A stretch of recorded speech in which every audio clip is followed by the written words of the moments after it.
ভাতিজা শোনো, তুমি যেই রং দেখাইতেছো একদিন এটা মনে করবা যে একদিন পড়ুক আর 10 বছর পড়ুক, তোমার কিন্তু আড্ডি রাখতো না।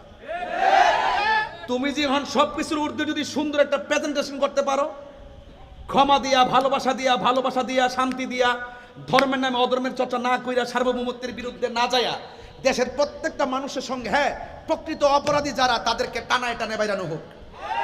তবে এটা আপনি করবেন না, এটা আইন করবে। কথা বলেন ঠিক কিনা? এটা দেশের আইনে করবে, নিজের হাতে তুলে নিন, এটা দেশের অধপতন হবে। আর নাহলে আপনি আমাকে মারবেন, সুযোগ পেলে আবার আপনাকে আরেকজনে মারবে। কথা কোন ঠিক কিনা? আপনি এখন একজনের গড় পড়াই দিবেন, সুযোগ পেলে সেও আপনার গড় পড়াই দিব।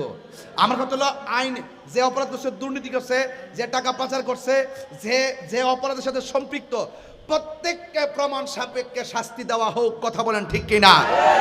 কিন্তু আপনি ঢালাও ভাবে যদি একটা নিরীহ লোকের যদি কোন যে হে হে মুখের দালাল, মুখের দালাল, এগুলা ভালো সংস্কৃতি নয়। কথা বলেন ঠিক কিনা? তবে আমি কিন্তু 6 আগস্টই কইছিলাম, খেতেরিটা খেত ভাঙব। কি কইছিলাম?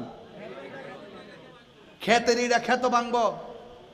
আর এখনো মাঠে কিন্তু আসি, যেটা বলছি এটাই হবে। এখনো বলি, আমি, তুমি, আমরা সবাই মিলে বাংলাদেশ। কথা বলেন ঠিক কিনা?